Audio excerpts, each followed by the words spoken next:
दिखाता है। तो ये समय, मेरा मानना है कि युवाओं का समय है, ये आपका समय है और ये समय है कि आप ये डिसाइड करें, ये आप अपने मन में बनाएं कि आप किसको चाहते हैं अपना मुख्यमंत्री देखना, आप किसको चाहते हैं अपना विधायक देखना। और मेरा मानना है कि आप सब लोगों ने ये मन बना लिया है कि अब दोबारा मुख्यमंत्री श्री अखिलेश यादव जी को देखना चाहते हैं। और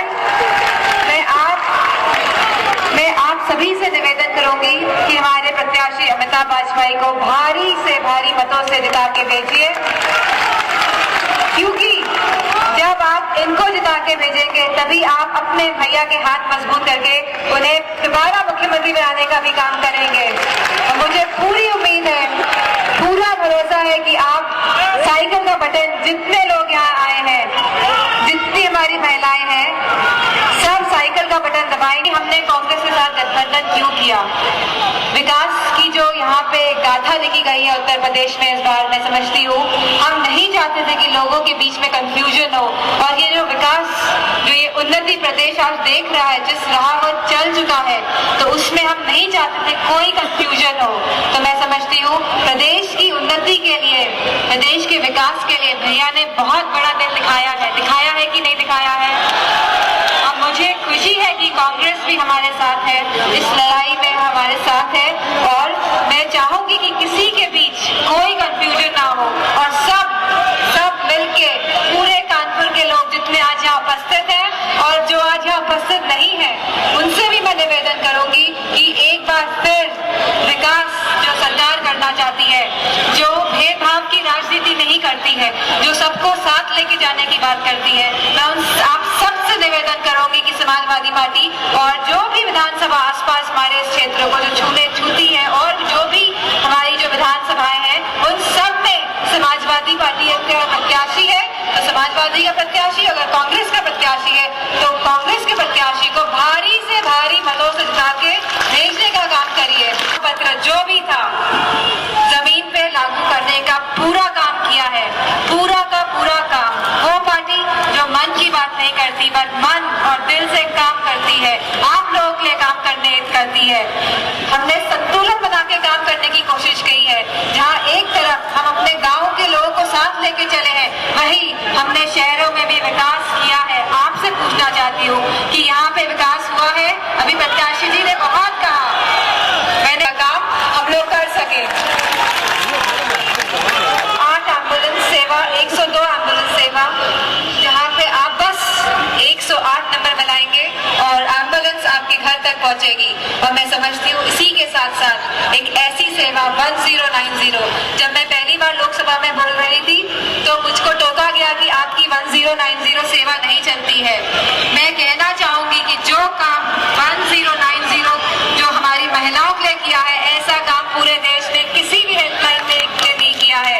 लगभग 6 लाख हमारी बेटियों को, हमारी बहनों को इससे सीधे के सीधे हमने जो भी उनकी परेशानी थी उसको ठीक करने का काम किया है। और इसी के साथ यूपी 100 नंबर के बारे में सुना होगा आपने, आप 100 नंबर बुलाइए। और आपने गाड़ियां भी देखी होगी, मैं खुद आई थी तो यूपी 100 नंबर की गाड़ियां चौराहे चौराहों पे खड़ी थी। ऐसी सेवा देने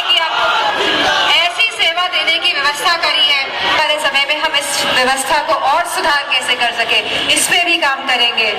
कई झुंझुना है, इसी तरह तमाम गरीब परिवार हमारी सरकारी योजनाओं से जुड़े, तो हम अपने सभी गरीब परिवारों को एक स्मार्टफोन देने की भी योजना लेकर आए हैं, जिससे ज्यादा से ज्यादा लोग सीधे सरकार से जुड़े, क्योंकि लोगों को नहीं पता होता है कि क्या क्या योजनाएं चल रही हैं और वे इसका लाभ नहीं उठा पाते हैं। तो आपको जानकारी प्राप्त हो तो आने वाले समय में हम अपने सभी गरीब लोगों को एक स्मार्टफोन भी देने जाएंगे।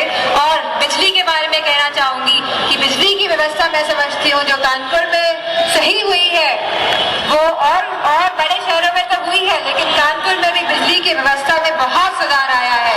मुझे लगता है 24 घंटे बिजली तो आ ही रही होगी यहाँ पे। प्रदेश का बेटा है, उसको दोबारा मुख्यमंत्री बनाने का काम करे, जो इस प्रदेश की सेवा करना चाहता है, जो काम करना चाहता है, जो खाली बातें नहीं करता है, जो अपने जो सोच है उसको जमीन पे उतारता है। तो मैं समझती हूँ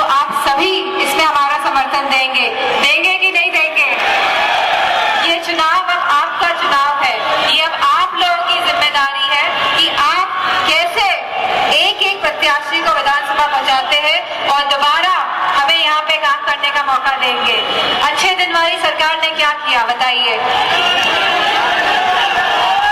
अच्छा बताइए, बुआ जी ने क्या किया? पत्थर वाली सरकार ने क्या किया? मैं बताती हूँ। हाथी खड़े करे, जो खड़े हैं, जो बैठे हैं वो बैठे नहीं। लेकिन एक और बात मैं आज जोड़ती हूँ इसमें, ये हाथी सब के सब लाइन में खड़े हैं। तो पत्थर वाली सरकार ने हाथियों को जहाँ लाइन में खड़ा कर रहा है, वही भाड़ ने पूरे देश को लाइन में खड़े करने का काम किया है। लेकिन आज प्रदेश को ऐसा नेता मिला है जिसे अपने हर काम को जमीन पर उतारा है, जिसने लोगों की सेवा करी है, जो आप लोगों के बीच का है। तो मैं समझती हूँ आप लोगों का पूरा समर्थन अपने भैया के लिए है कि नहीं है? स्कूलों में सब बच्चों को दूध और घी देने का भी काम ये सरकार करेगी और आरक्षण देगी महिलाओं को। 33% महिलाओं को सरकारी नौकरी में हम लोग आरक्षण देने का काम करेंगे और आयु सीमा भी महिलाओं की हटा देंगे। जो आयु की जो सीमा होती है सरकारी नौकरी में, उसको भी हटाने का काम करेंगे। मुख्यमंत्री जी लगातार युवाओं के काम, अब लोग एक एक वोट जाके डाले, हमारे प्रत्याशी को जिताएं और एक बार एक युवा मुख्यमंत्री को जो आपको समझता हो, जो आपके लिए काम करना चाहता है, ऐसे मुख्यमंत्री का चुनाव करके लेकर आए।